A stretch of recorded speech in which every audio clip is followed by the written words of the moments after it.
आज आहे भाऊचा धक्का आणि सगळ्यांच्या मनामध्ये हाच प्रश्न असेल, की या आठवड्यात नक्की घरातून कोण बाहेर जाणार?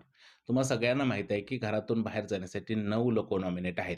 या 9 लोकांबद्दल बोलायचं झालं तर कोणाचाही परफॉर्मन्स त्या लेव्हलचा झाला नाही, की आपण असं म्हणू शकतो, की हा महाराष्ट्राच्या गळ्यातील ताईत बनलाय किंवा महाराष्ट्राने याच्यावरती खूप जास्त प्रेम केलंय, त्यामुळे तो घरात राहील. 9च्या 9 लोकांनी माती केलेली आहे. त्यामुळे कोणी जरी घरातून बाहेर पडलं, तर काहीच फरक पडणार नाही. पण जर का ओपनली सिनेरिओ पाहायला गेलं, तर नक्की काय होऊ शकतं? या 9 जणांपैकी कोण बाहेर जाऊ शकतं?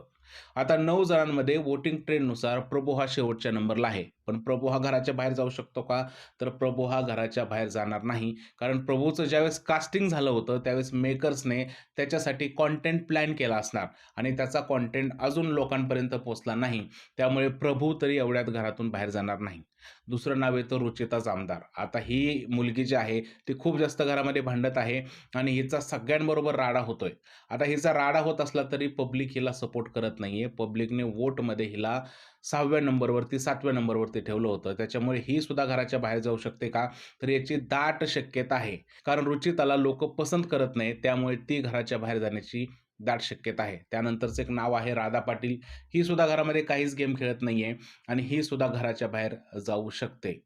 जर का पाठचा पूर्ण आठवडा पाहिला, तर त्याचे परफॉर्मन्स पाहिल्यानंतर एक गोष्ट लक्षात येते, की कदाचित बिग बॉसचे मेकर्स सगळ्यांनाच एक संधी देऊ शकते. या नॉमिनेट लोकांना परत एकदा एक चान्स देऊ शकते आणि या आठवड्यात नो इविक्शन सुद्धा करू शकते. की काय होणार आहे? नो इविक्शन होणार आहे का कोण घराच्या बाहेर जाणार आहे? हे आपल्याला उद्या संध्याकाळी समजणार आहे.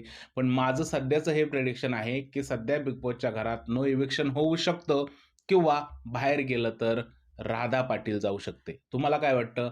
कोण जाईल घराच्या बाहेर? राधा पाटील घराच्या बाहेर जाईल, की नो इविक्शन होईल? प्लीज मला कमेंट सेक्शनमध्ये नक्की सांगा. व्हिडिओ आवडला असेल तर त्याला लाईक करा, शेअर करा आणि चॅनलला सबस्क्राईब करायला विसरू नका. भेटूया पुढच्या व्हिडिओमध्ये. तोपर्यंत जय हिंद, जय महाराष्ट्र आणि भारत माता की जय.